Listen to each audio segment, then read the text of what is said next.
हम इन दिनों में आत्मिक स्थिरता और परिपक्वता के बारे में कुछ विषय में आपके सामने रख रहा था।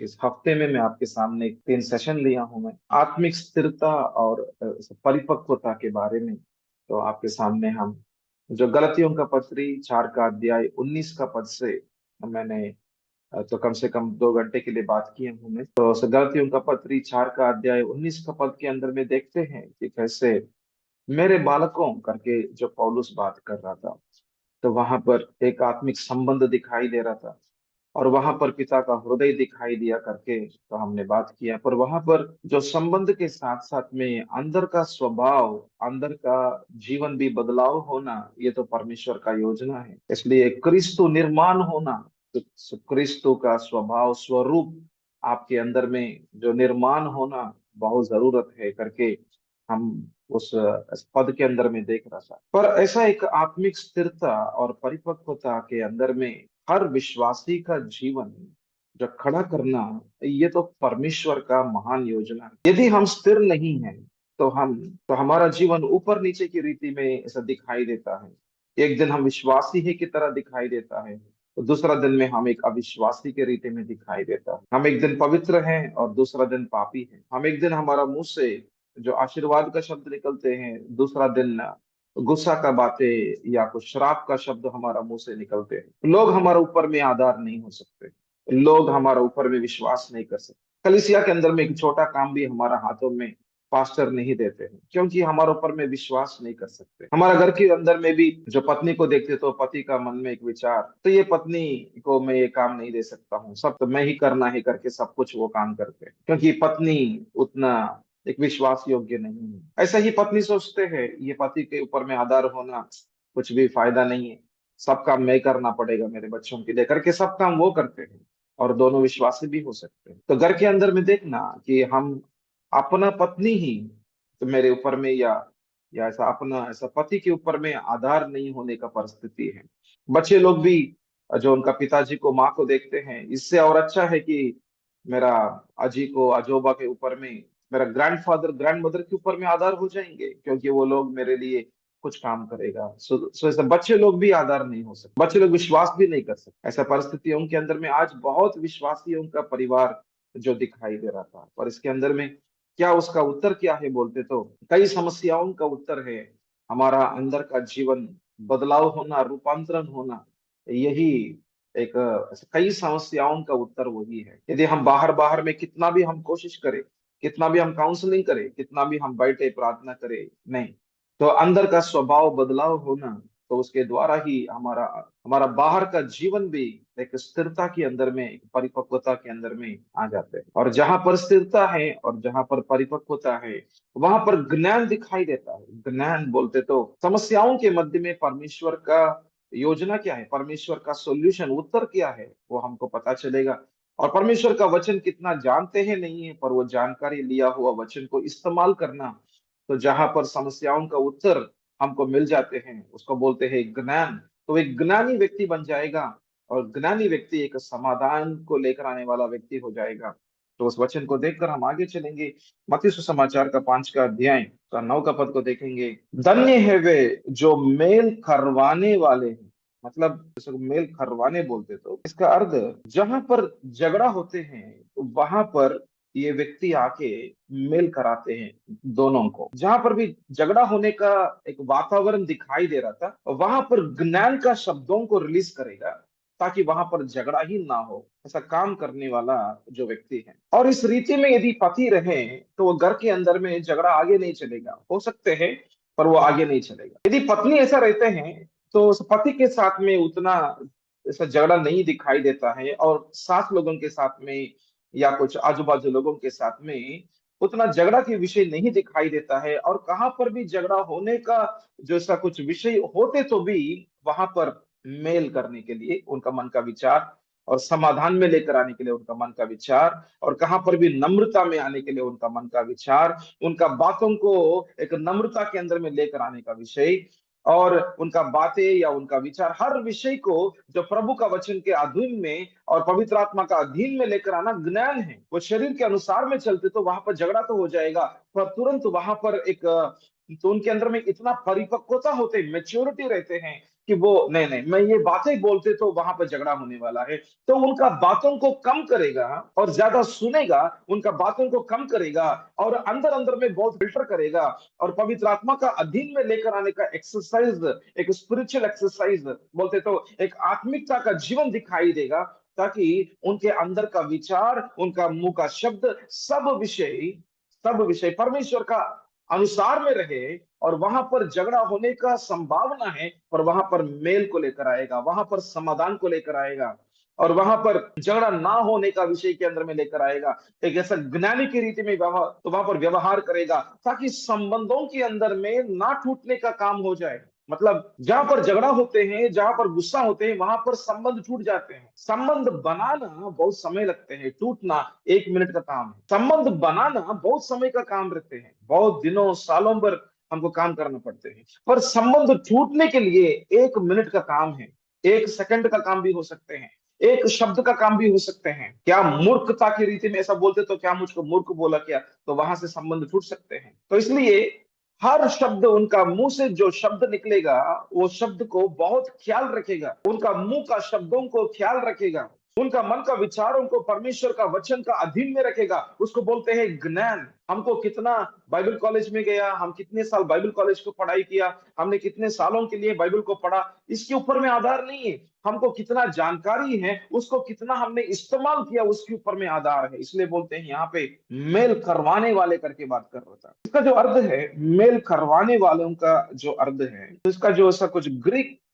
जो जो असली भाषा, जो मतलब जो बाइबल का जो ओरिजिनल भाषा के अंदर में जाके हम देखते तो इसका अर्थ ऐसा लिखा है कि इनका जीवन के अंदर में परमेश्वर का समाधान मिल चुका है। उसका अर्थ वो है, पहले ये जो व्यक्ति है, ये जो मेल करवाने वाला व्यक्ति कौन है बोलते तो इनका हृदय के अंदर में परमेश्वर का शांति समाधान को स्वीकार किया हुआ व्यक्ति और अनुभव करने वाला व्यक्ति और हर दिन अनुभव करते करते चलने वाला व्यक्ति, इसका अर्थ वो है दूसरों के बीच में या कुछ दूसरों का जीवन में मेल करना या मेल के अंदर में लेकर आने के पहले इनका जीवन के अंदर में परमेश्वर का शांति आ चुका है, परमेश्वर का समाधान क्या है वो तुमको मालूम है और वो अनुभव करने वाला व्यक्ति है और वो खुद वो शांत में रहने वाला व्यक्ति है। उनको देखे तो लगते हैं कि ये तो शांत में रहने वाला व्यक्ति है। मेरे अंदर में कितना भी परेशान हो सकते हैं, कितना भी जो ऐसा कुछ गड़बड़ हो सकते हैं या कुछ डर लग सकते हैं, पर यदि मैं इनके साथ में थोड़ा समय के लिए बात करूं, मेरे अंदर में शांत हो जाते हैं। तो मेरे मन में इतना परेशान हो रहा था, यदि मैं इनको कॉल करूं, यदि मैं उनके साथ में बैठूं, कुछ समय के लिए बात करूं, मेरे अंदर का सारा परेशान एकदम धीरे धीरे धीरे धीरे से कम हो जाएगा। ये व्यक्ति के साथ में ऐसा ही होते हैं ज्यादा की ज्यादा, क्योंकि ये व्यक्ति शांति समाधान में रहने वाला व्यक्ति है। इनका जीवन के अंदर में परमेश्वर का शांति है, क्योंकि वो खुद शांति का राजकुमार का अधीन में, शांति का राजकुमार के साथ में चलने वाला व्यक्ति है और उनको मालूम है शांति कितना जो सब प्राधान्य का विषय है। क्योंकि शांति के मध्य में, समाधान के मध्य में हमको धीमी गति का आवाज, जो पवित्र आत्मा का आवाज अंदर अंदर में सुनाई देता है, क्योंकि उनको मालूम था कि पवित्र आत्मा बात करते तो ही काम होते हैं, कि पवित्र आत्मा का आवाज सुनते तो ही उनका जीवन आगे चलेगा, उनका परिवार आगे चलेगा। हर समस्या का उत्तर पवित्र आत्मा का आवाज है, हर समस्या का उत्तर परमेश्वर का आवाज है,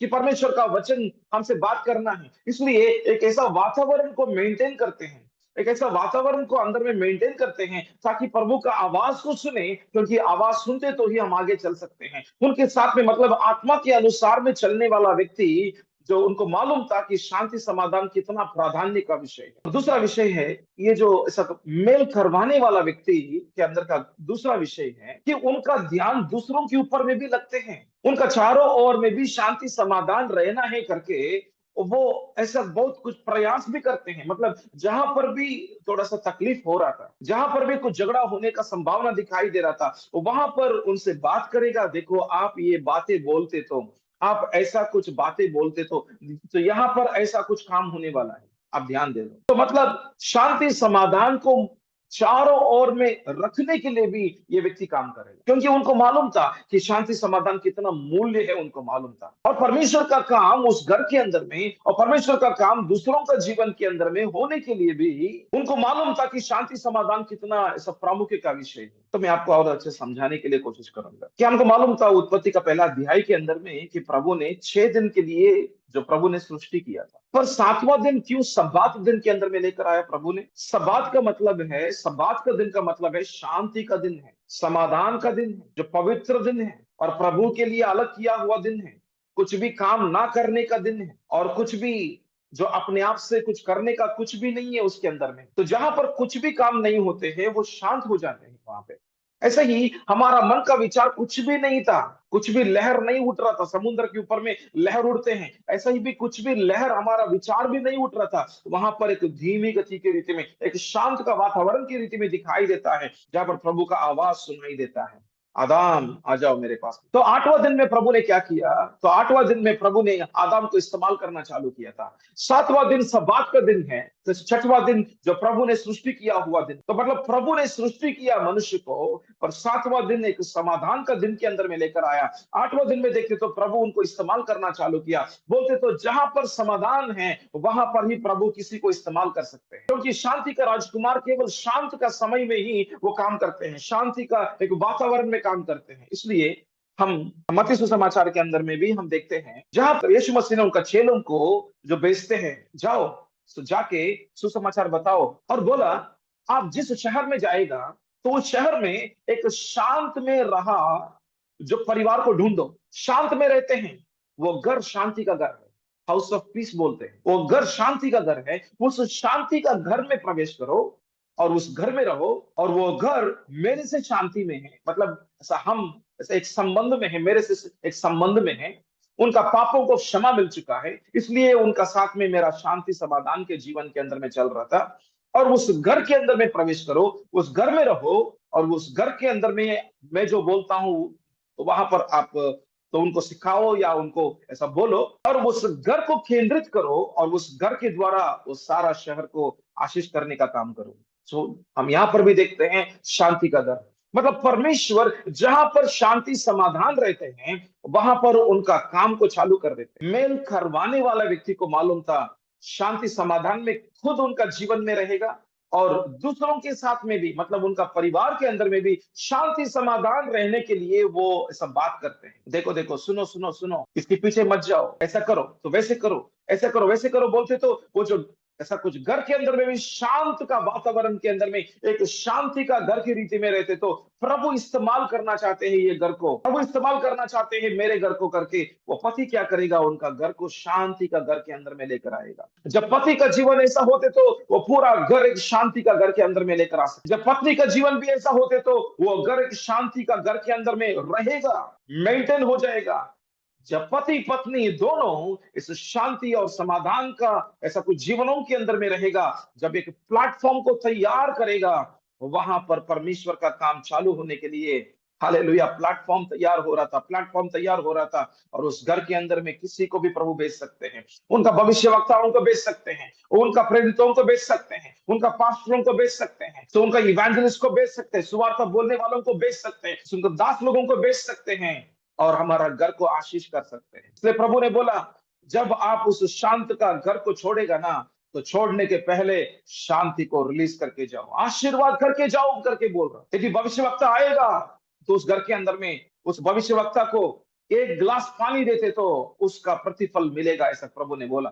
मतलब प्रभु का दास लोगों को भेजेगा, और प्रभु का दास लोगों को आदर सम्मान करना, और प्रभु का दास लोगों को घर में स्वीकार करना, और प्रभु का राज्य आपका घर के द्वार आगे बढ़ने के लिए वहां पर प्लेटफॉर्म जो तैयार हो चुका है, तो वहां पर क्या होगा कि प्रभु का काम वहां से चालू होगा। तो उस टाउन के अंदर में, उस शहर के अंदर में, उस गांव के अंदर में प्रभु का काम चालू होने के लिए प्रभु का दास लोगों को भेजेगा। वो घर कल्याण होगा, उनका बच्चों के ऊपर में प्रभु का अभिषेक निकलेगा। जैसे शमूएल को बोला था प्रभु ने, दाऊद के पास में जाओ करके नहीं बोला, नहीं, एक व्यक्ति का नाम बता रहा था प्रभु, जस्सी करके बात रहा था, ऐसे बोल रहा था। मतलब दाऊद का पिताजी का नाम प्रभु ने बोला, दाऊद का नाम नहीं बोला पहले, दाऊद का पिताजी का नाम पहले बोला था। उनका नाम है जस्सी है, और जस्सी को तो मिलना है, और उनका सारा बच्चों को आपको देखना है। तो देखना, दाऊद का नाम नहीं बोला, दाऊद का नाम नहीं बोला, दाऊद को जो सा अभिषेक करना है बोला, पर दाऊद का नाम नहीं बोला, पर जस्सी करके बात किया था परमेश्वर ने। मतलब दोस्त, परमेश्वर एक परिवार को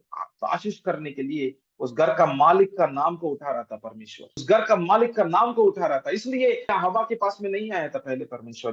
तो जब पाप किया था आदम और हवा ने पहले पाप किया, उसके बाद में आदम ने पाप किया था। पर पाप का विषयों के बारे में उत्पत्ति का हम 3 का अध्याय में देखते हैं कि परमेश्वर आदम के पास में आया था, आदम के पास में, आदम कहां पर है, आदम करके बात कर रहा था। मतलब ऐसा घर का मालिक के ऊपर में अभिषेक है, घर का मालिक के ऊपर में, घर का जो पति है, जो सिर है, उसके ऊपर में अभिषेक आ सकते हैं। इसलिए घर का मालिक बहुत प्रामुख्य है, और शैतान को भी वही प्रामुख्य है। और शैतान भी क्या करेगा, एक घर, एक शांति का घर ना होने के लिए, एक शांत वन के अंदर में, समाधान के अंदर में, मेल खरवाने की रीति में ना होने के लिए पति का जीवन को बहुत नष्ट करते हैं। उनका नाम को बदनाम करने का काम, या उनका ऐसा कुछ गवाही को निकालने का काम उनके अंदर में लेकर आएगा। वो दारूबाजी के पीछे में, या कुछ बोलने के पीछे में, गुस्सा के पीछे में, और पत्नी को मारने के पीछे में वो विश्वासी हो सकते हैं। आखिर में वो तो व्यभिचारिता का पीछे में जाके आखिर में उस परिवार के अंदर का जो सो प्रभु का योजना को नष्ट करना चाहते हैं, क्योंकि तो वहां पर ज्ञान कमी है।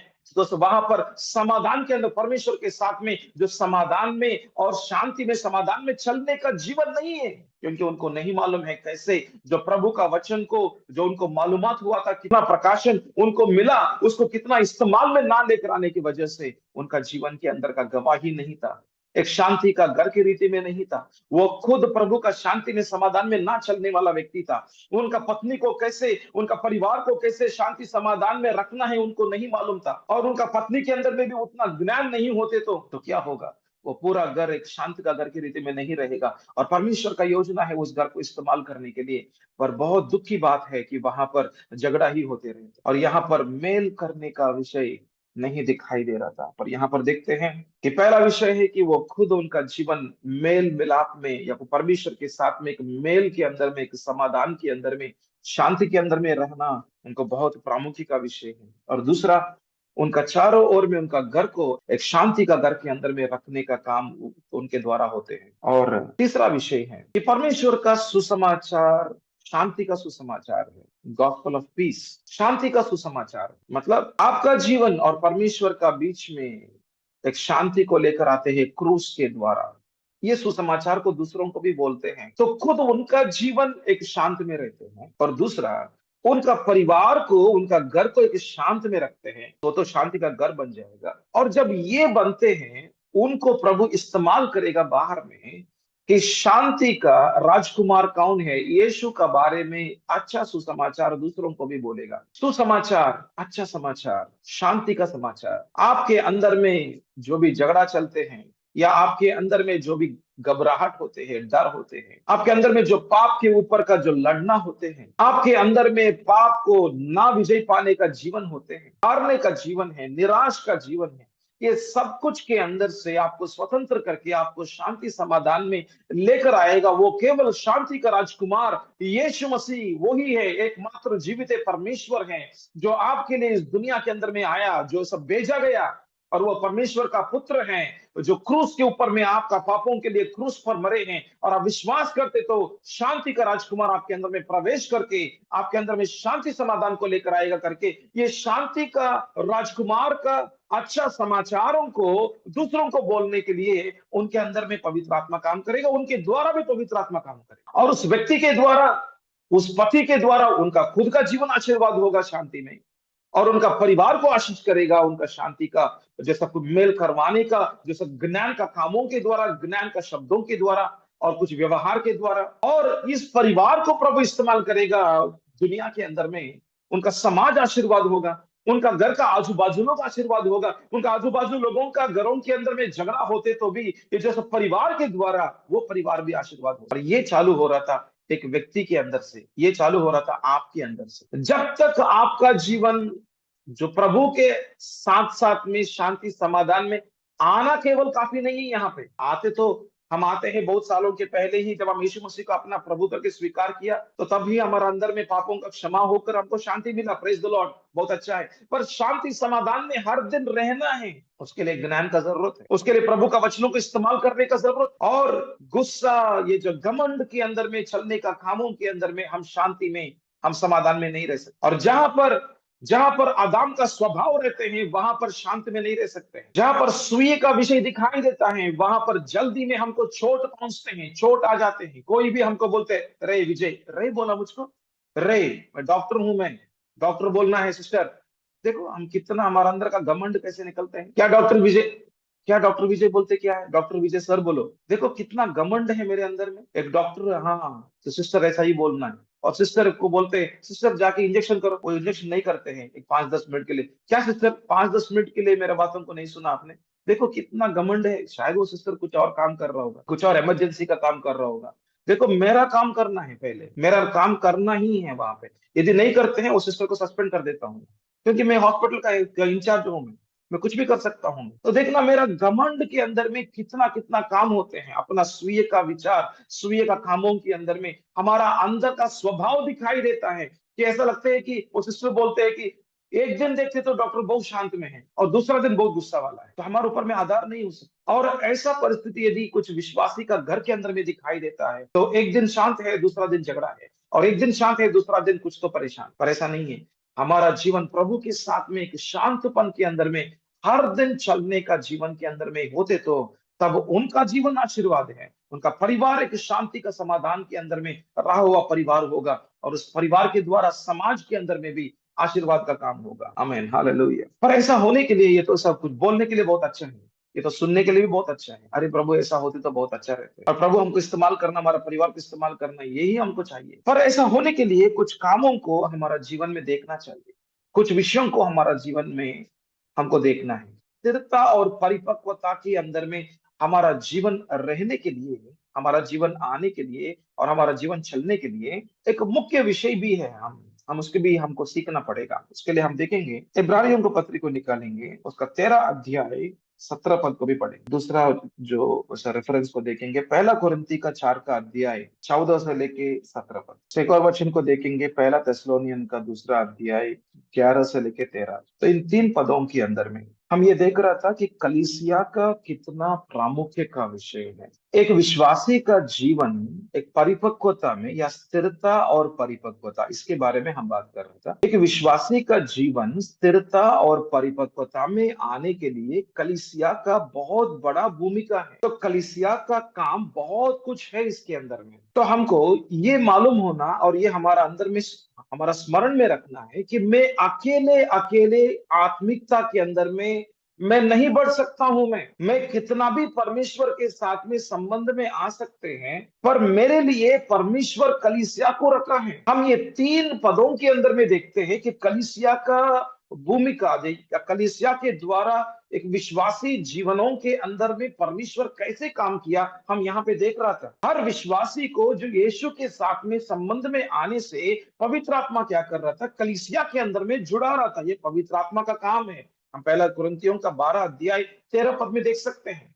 तो आप बाद में उसका रेफरेंस को लिख सकते हैं, बाद में आप मनन कर सकते हैं कि 1 कुरिन्थियों का 12 अध्याय और 13 पद के अनुसार में कि हमको पवित्र आत्मा ही जो कलीसिया के अंदर में जुड़ा देते हैं जब हम यीशु मसीह को अपना प्रभु करके, अपना उद्धारकर्ता करके स्वीकार करते हैं। और बहुत विश्वासी लोगों का जीवन में क्यों आत्मिक उन्नति नहीं होते हैं, देखते तो क्योंकि वो सोचते हैं कि क्रूस के ऊपर में केवल एक ही खंबा है, दूसरा खंबा नहीं है, ऐसा करके सोचते हैं। क्रूस बोलते तो एक ही खंबा है, मतलब मेरा संबंध परमेश्वर के साथ में रहते तो काफी है, बस हमारा संबंध किसी के साथ में रहने का जरूरत नहीं है। ऐसा कुछ कलीसिया के साथ में, कलीसिया का अगुवा लोगों के साथ में, या कोई ऐसा कुछ आत्मिक पिता के साथ में, आत्मिक उन्नति करने वाले लोगों के साथ में हमारा संबंध किसी के साथ में रहने का जरूरत नहीं है। हम किसी को अकाउंटेबल नहीं है। अकाउंटेबल बोलते तो हम किसी के लिए जवाबदारी नहीं है। मेरा आत्मिकता किस तरफ में जा रहा था, मेरा परिवार क्या है, मेरा परिवार किस तरफ में, ऐसा कुछ हम कौन सा जो प्रकाशनों में हमारा जीवन चलते हैं या हमारा सेवकाई चलते हैं, हम किसी के साथ में कुछ भी जवाबदारी नहीं है। हम हमारा मैं अपने के लिए, मैं राजा हूं, मैं किंग हूं, मैं प्रभु मुझसे बात करेगा, बस काफी है। मुझ में दर्शन आएगा तो मुझको वचन दिखाएगा प्रभु, और प्रभु मुझको मार्गदर्शन करेगा, जस्ट प्रभु मुझको काफी है। और मैं संडे संडे के लिए यूट्यूब पे देखता हूँ मैं, तो ये होते तो ये एक आधे घंटे देखता हूँ, वो आधे घंटे देखता हूँ, ये आधे घंटे बस हो गया मेरा जीवन, बस हो गया काम, एक हफ्ते के लिए हो गया, मैं तो कलीसिया के अंदर में जुड़ दिया मैं। पर कहां पर भी हम एक जैसा कलीसिया के अंदर में एक सदस्य नहीं होते हैं। हम कलीसिया के अंदर में सदस्य होना बोलते तो ये हमारा चुनौती का काम है, पर कहां पर भी हमारा पर्सनल डिसाइपलशिप नहीं होते हैं। मतलब हमारा व्यक्तिगत रीति में हमको कोई एक शिष्यत्व के अंदर में सिखाने वाला कोई नहीं है, क्योंकि हम किसी का अधीन में नहीं है। हम खुद किसी का अधीन में आना बोलते तो हमारे अंदर का गर्व को छोड़ना पड़ते हैं, हमारे अंदर के ईगो को छोड़ना पड़ते हैं। पर बहुत दिक्कत है, हमको ईगो को नहीं छोड़ सकते हैं, हमारा गर्व को नहीं छोड़ सकते हैं। छोड़ो बोलते तो नहीं हो सकते। तो एक ऐसा नम्रता में और एक दीनता में आना, उसके द्वारा एक व्यक्तिगत रीति में एक संबंध में हम परमेश्वर के साथ में हैं और कलीसिया के साथ में भी बहुत जरूरत है। इसलिए हम तीन पदों के आपके सामने रखा हूं, और तीन पुस्तकों के अंदर में देखना, तीन अलग अलग पुस्तकों के अंदर में देख रहा था। एक ही पुस्तक में, एक ही अध्याय में नहीं था ये विषय, और तीन अलग अलग पुस्तकों के अंदर में तीन वचनों को देखो कि यहाँ पर क्या बोल रहा था। हम इब्रानियों का पत्री 13 अध्याय को निकालते हैं, उसका 17 पद को देखना कि वहां पर क्या लिखा है। मैं तुम्हें पढ़ता हूं, आप अपने अगुओं की मानो। क्या अपनी बोलते तो मतलब मेरा अगुओं ऐसा रहना है।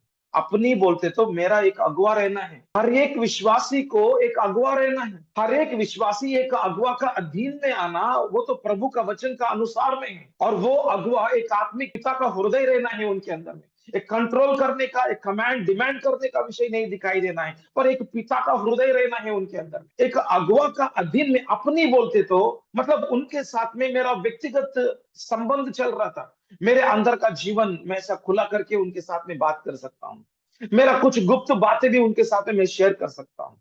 हम दोनों का बीच में ऐसा संबंध है, कॉन्फिडेंशियलिटी बोलते तो एक ऐसा कॉन्फिडेंस है, एक ऐसा एक हिम्मत है, एक धैर्य रहते हैं कि मैं जो बोलता हूं वो दूसरों को नहीं बोलेगा। और मेरे आत्मिकता के अंदर में और बढ़ोतरी होने के लिए, सो मेरा आत्मिकता एक शांतपन के अंदर में, तो शांति समाधान, तो ऐसा कुछ ज्ञानी व्यक्ति की रीति में खड़ा करने का काम तो कलीसिया के अंदर में भी होते हैं। तो कलीसिया के अंदर में हमको हमारा आत्मिकता जीवन एक विश्वासी के अंदर से हमको शिष्यत्व के अंदर में लेकर आएगा परमेश्वर। हमको शिष्यत्व के अंदर में हमको परमेश्वर का जो सब बेटा का मतलब क्या है, तो आत्मिक उन्नति क्या है, आत्मिक परिपक्वता क्या है, स्थिरता का मतलब क्या है, हमारा लाइफ के अंदर में, हमारा हर दिन के अंदर में क्या क्या विषय जो हम कहां कहां पे गिर जाते हैं, कहां पर हम पाप करते हैं, हम कहां पर बार बार शैतान का योजनाओं के अंदर में हम चल के पाप कर रहा था, हमारा आत्मिक जीवन को नष्ट कर रहा था। तो ये सारा विषयों के अंदर में हमको सहायता चाहिए। उसके लिए एक व्यक्ति के साथ में या एक परिवार के साथ में हमको जुड़ना, और एक अपनी यहाँ पर देखो, अपने अगुओं की मतलब आपका अगुआ है कोई है क्या? आपका जीवन का अगुआ कौन है? आपका मिनिस्ट्री का ऊपर में कोई अगुआ है क्या? आपका सेवकाई के ऊपर में कोई अगुआ है क्या, ताकि आपका मिनिस्ट्री के अंदर में, आपका सेवकाई के अंदर में बात कर सके। देखो आपका पति सही नहीं है, आपका पत्नी सही नहीं है, आप जो प्रकाशन बोल रहा था, आप ज्यादा इस तरफ में जा रहा था, ये प्रकाशन सही नहीं है, आप इस प्रकाशन को बंद करो, ऐसा बोलने वाला कोई है क्या? मेरा जीवन, मेरा काम, मेरा मिनिस्ट्री, मेरा सेवकाई, मेरा परिवार, मेरा सब कुछ मेरा मेरा ही है। हम किसी का जवाबदारी नहीं है, हम किसी के सामने में हम तो वो लोग हमारा अंदर में नहीं बात कर सकते हैं, हमारा अंदर का कमी गति को नहीं दिखा सकते हैं। मेरे अंदर का कमी गति को केवल परमेश्वर दिखाना है, बस काफी है। मुझको परमेश्वर दिखाएगा, मैं केवल परमेश्वर का अधीन में हूं। मतलब क्रूस के अंदर में केवल एक ही खंबा है करके देखते हैं, वो दूसरा खंबा नहीं है। क्रूस बोलते तो दो खंबे हैं, एक तो सीधा है, दूसरा तो जैसा कुछ, एक तो वर्टिकल, दूसरा तो हॉरिजॉन्टल, दो खंबे हैं। तो वो सोचते हैं कि केवल परमेश्वर के साथ में ही मेरा संबंध है और किसी के साथ में नहीं है। पर यहाँ पर देखो, अपने अगुओं की मानो, अपने अगुओं को मानो बोलते तो हम कितना भी आत्मिकता के अंदर में उन्नति में आ सकते हैं, कितना भी ऊंचा स्थाई में आ सकते हैं, कितना भी, तो बोलते तो बड़ा मिनिस्ट्री भी हो सकते हैं, शायद 1,000 कलीसिया भी हो सकता हमारा जीवन के द्वारा, हमारा परिवार के द्वारा। फिर भी हमारे ऊपर में कोई और सीनियर पास्टर रहते हैं, कोई और सीनियर व्यक्ति रहते हैं हमारे ऊपर में। हम इस दुनिया के अंदर में केवल हम अकेला नहीं है कि परमेश्वर का राज्य को बनाने के लिए या परमेश्वर का राज्य को बढ़ोतरी करने के लिए। हमको कलीसिया के अंदर में भाग कर दिया, जो सर्वांतर कलीसिया है, मतलब ऐसा कुछ, ये सारा विश्व का कलीसिया है, उसके अंदर में हम भी भाग हैं। और हमारे ऊपर में हमेशा के लिए कोई और अगुआ रहते हैं, कोई और सीनियर लोग रहते हैं, उनका अधीन में रहना, ये तो ऑर्डर है ये। इसलिए यीशु मसीह भी हमेशा त्रिएक परमेश्वर के अंदर में, पिता पुत्र पवित्र आत्मा के अंदर में, पिता का अधीन में रहते हैं पुत्र यीशु मसीह। पर पुत्र यीशु मसीह भी जो परमेश्वर है, और पवित्र आत्मा अधीन रहते हैं पिता को, तो परमेश्वर होते तो भी उनका अधीनता के अंदर में हम देख रहा था।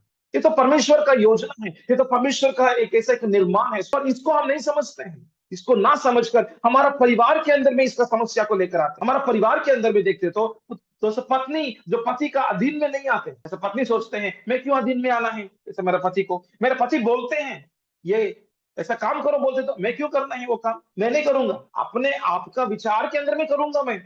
देखो वहां पर भी एक अधीनता ना होने की वजह से तो परिवार के अंदर में काम नहीं हो सकते हैं, वहां पर एक ऑर्डर नहीं है, वहां पर एक डिसऑर्डर है, वहां पर एक ऑर्डर ना होने की वजह से वहां पर समाधान नहीं है। जहां पर ऑर्डर रहते हैं वहां पर ही समाधान। इसलिए मैं बोल रहा था, समाधान में खुद में ना रहने वाला व्यक्ति वो तो परमेश्वर के साथ का जो समाधान में नहीं रह सकते हैं, और वो दूसरों को भी मेल करवाने के व्यक्ति की रीति में नहीं लेकर आ सकते हैं, और मेल मिलाप में नहीं लेकर आ सकते हैं, और उनके द्वारा सुसमाचार, शांति का राजकुमार का सुसमाचार भी दूसरों को नहीं बोल सकते हैं, क्योंकि उनका खुद का जीवन ही एक ऑर्डर में नहीं है। इसलिए वो व्यक्ति का जीवन को इस्तेमाल नहीं कर सकते हैं प्रभु, इसलिए उनका जीवन या परिवार इस्तेमाल में नहीं होते, पर उनके अंदर आशा हो सकते हैं। आशा क्या है, प्रभु मुझको इस्तेमाल करो, प्रभु मुझको इस्तेमाल करो, पर प्रभु इस्तेमाल नहीं कर सकते हैं उनको, क्योंकि उनका खुद का जीवन उनका खुद का जीवन परमेश्वर का वचन के अधीन में नहीं है। जब परमेश्वर का वचन का अधीन में नहीं होते हैं तो कैसे पवित्र आत्मा काम करेगा, और कैसे घर के अंदर में शांति समाधान का एक वातावरण को कैसे देखेंगे। पर यहाँ पर देखना, इब्रानियों का पत्री 13 अध्याय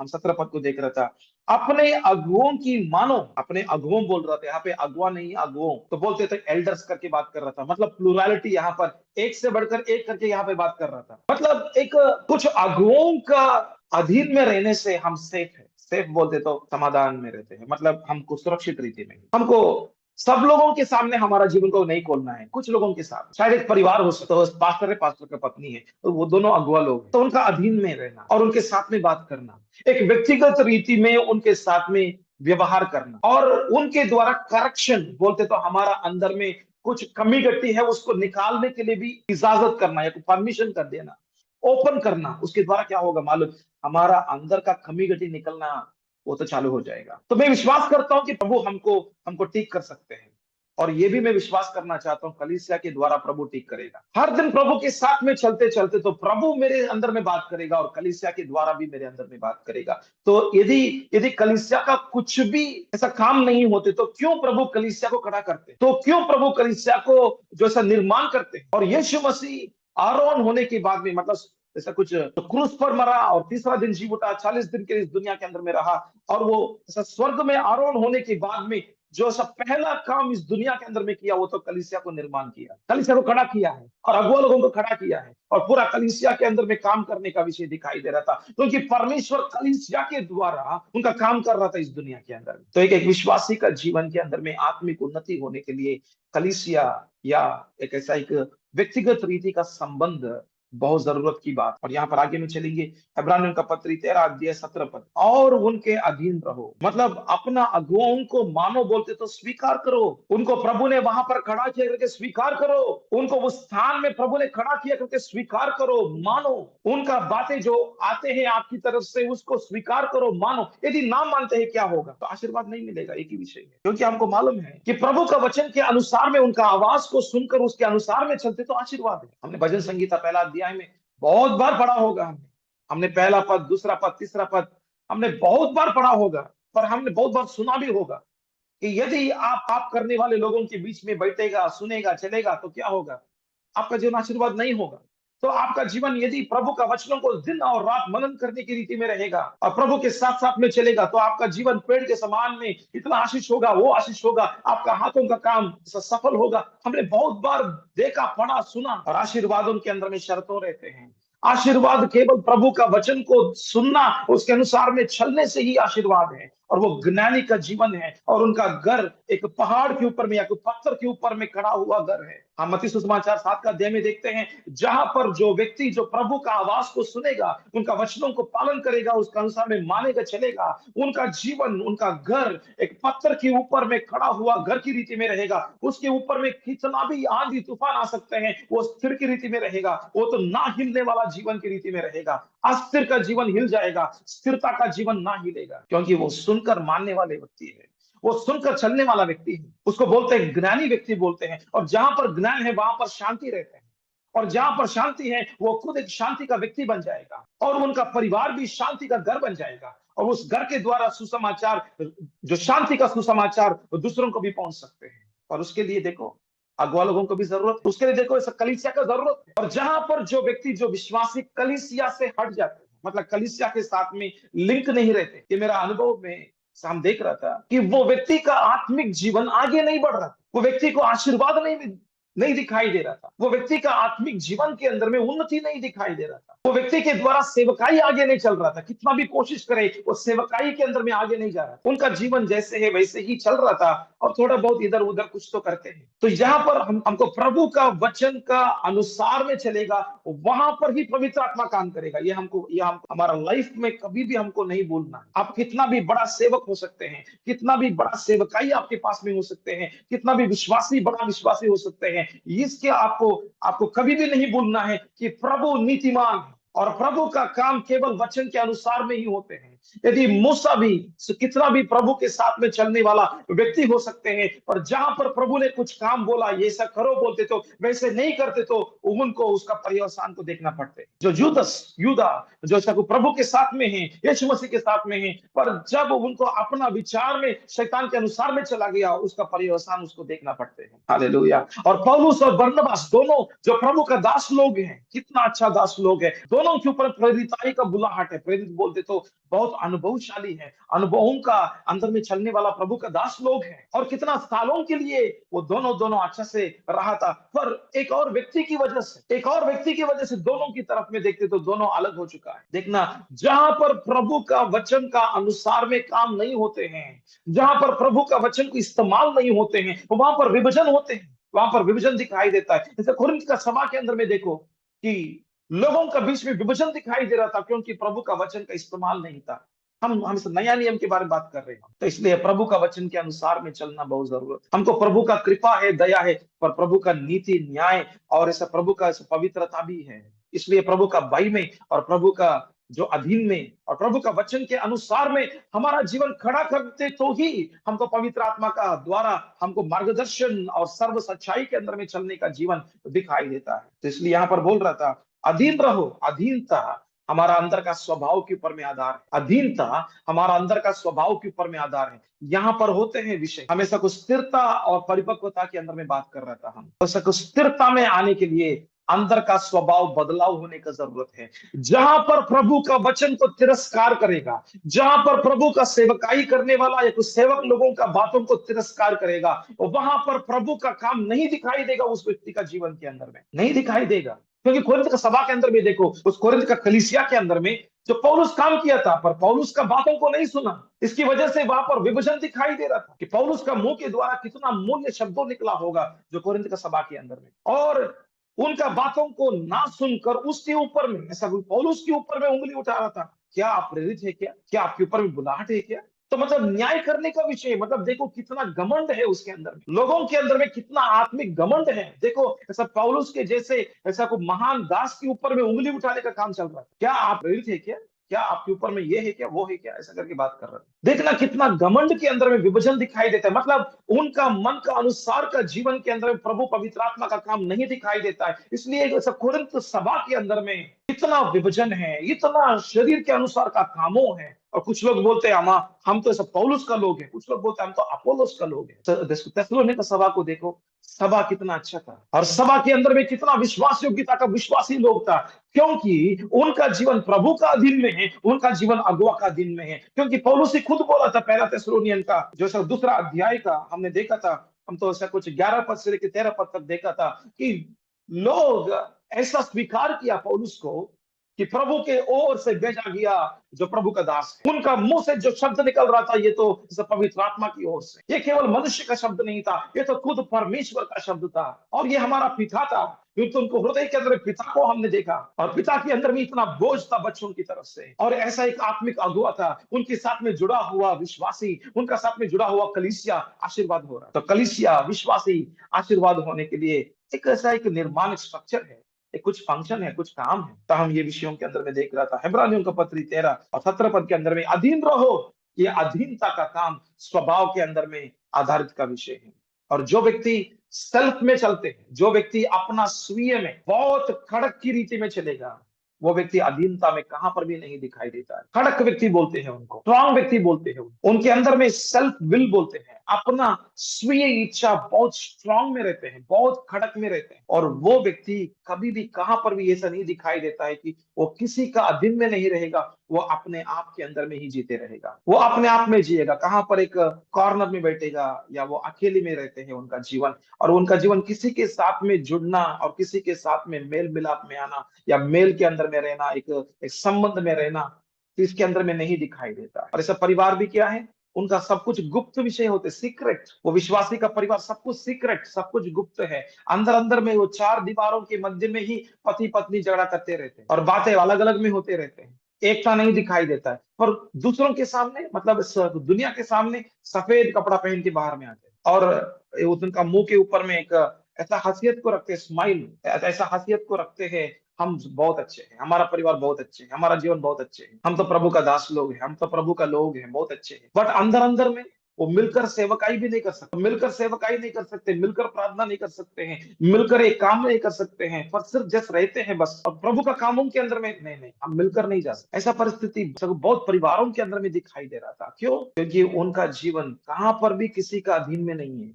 वो दोनों, मतलब पति पत्नी, शायद सेवकाई में है, शायद विश्वासी हैं, शायद किसी का अधीन में बोलते तो उनके द्वारा कुछ विषय, पति सुनो, विजय सुनो, आपका जीवन के अंदर में ये समस्या है बोलते तो हम नहीं सुन सकते, हम तो स्वीकार नहीं कर सकते हैं। ऐसा मेरा जीवन के लिए मैं खुद जो राजा हूं मैं, और इस रीति में जो सब चलते हैं, उनका जीवन के अंदर में कैसे आशीर्वाद के अंदर में कैसे चलेगा। पर इस वचन के अंदर में देखो, अपना अगुओं को मानो और उनके अधीन रहो, क्योंकि वे उनकी नाई तुम्हारे प्राणों के लिए जागते रहते हैं। आमेन, हालेलुया।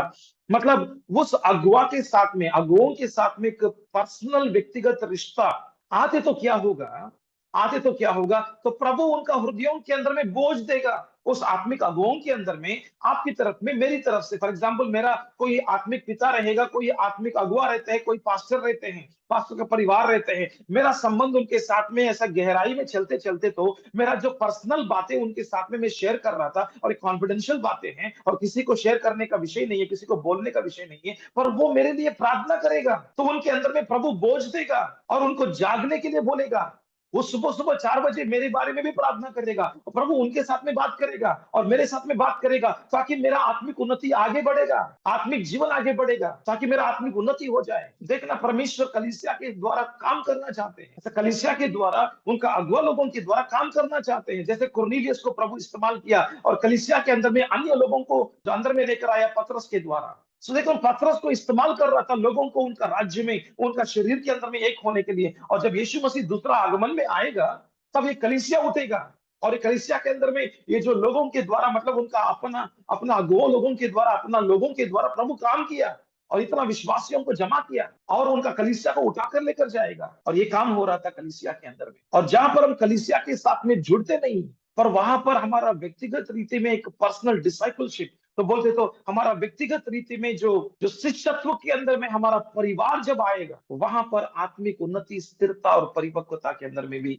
हम देखते हैं। यस, परमेश्वर हमसे बात करेगा। सुबह सुबह 4 बजे हमारा क्वाइट टाइम के अंदर में प्रभु का उपस्थिति में हम सुबह सुबह वचनों के लेकर प्रार्थना करते हैं। पवित्र आत्मा जरूर हमसे बात करेगा, पर कलीसिया के द्वारा भी हमारा आत्मिक उन्नति, स्थिरता और परिपक्वता के अंदर में लेकर आए। क्योंकि ऐसा कुछ कलीसिया के अंदर में हमको मौका मिलेगा कि कुछ सेवकाई करने के लिए, हमारा अंदर में जो कुछ परमेश्वर काम कर रहा था, वो कामों को हमको कलीसिया के अंदर में हमको ऐसा दिखाने के लिए या कुछ काम करने के लिए हमको मौका मिलते हैं। हालेलुया। इस वचन को देखेंगे तो हम देख रहा था इब्रानियों का पत्री 13:17 के अंदर में देख रहा था कि तुम्हारे प्राणों के लिए जागते रहते, तो जिन्हें लेखा दिन पड़ेगा कि वे यह काम आनंद से करे, कि ना कि ठंडी सांस लेकर, क्योंकि इस दशा में तुम्हें कुछ लाभ नहीं। आमीन, हालेलुया। तो यहाँ पर तो परमेश्वर का महान काम है कि अगुआ लोगों को अकाउंट पूछेगा, बोलते जवाबदारी की रीति में रखेगा। अगुआ लोगों को बोलेगा कि देखो, मैंने आपको एक आत्मिक बेटा को दिया हूँ, या एक व्यक्ति को, एक विश्वासी को आपका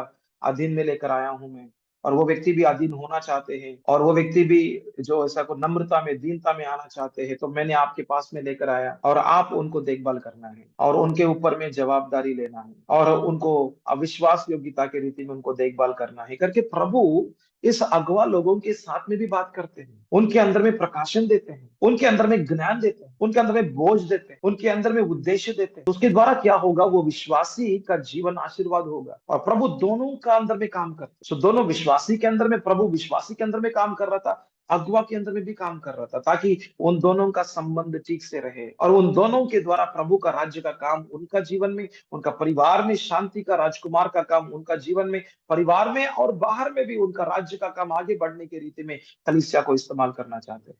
और इसके अंदर में प्रभु आपको, आपका परिवार को, बच्चों को आशीष करना चाहते हैं। और यदि आपका बच्चे जो शादी के लिए आ चुका है और वो एक परिपक्व व्यक्ति है, मैच्योर व्यक्ति है, स्थिरता के अंदर में चलने वाला व्यक्ति है, उनका जीवन क्या होगा, उनका परिवार क्या होगा, उनका परिवार शांति का घर की तरह रहेगा। और ऐसा विषय हमारा घर के अंदर में हम उनको करना है, हम उनको निर्माण करना है, हम उनको तैयार करना है, हमारा बेटी को, बेटा को हमको तैयार करना है। हमारा बच्चों के लिए हम आत्मिक अगुआ लोग हैं, हमारा बच्चों के लिए माता पिता लोग आत्मिक अगुआ की रीति में रहना है, और हमको तैयार होते हैं कलीसिया के अंदर में, हमारा बच्चों को हम तैयार करना है, और संडे स्कूल में भी तैयार हो जाते हैं और कलीसिया में भी तैयार हो जाते हैं, पर पहले हम उनका उपदेशक है, हम पहले टीचर लोग हैं हमारा बच्चे लोगों के लिए। तो इसके द्वारा क्या होगा, जब हमारा बच्चे लोग हमारा अधीन में रहते, हम उनका आत्मिक अगुवाओं की रीति में काम करते हैं, उसके द्वारा हमारा बच्चे लोगों का जीवन समाधान में और एक शांति में, एक ज्ञान की रीति में खड़ा करेगा, और उनका परिवार, उनका शादी होने के बाद उनका घर के अंदर में भी वो एक शांति का, एक ऐसे व्यक्ति की रीति में रहेगा और मेल करवाने की व्यक्ति की रीति में रहेगा,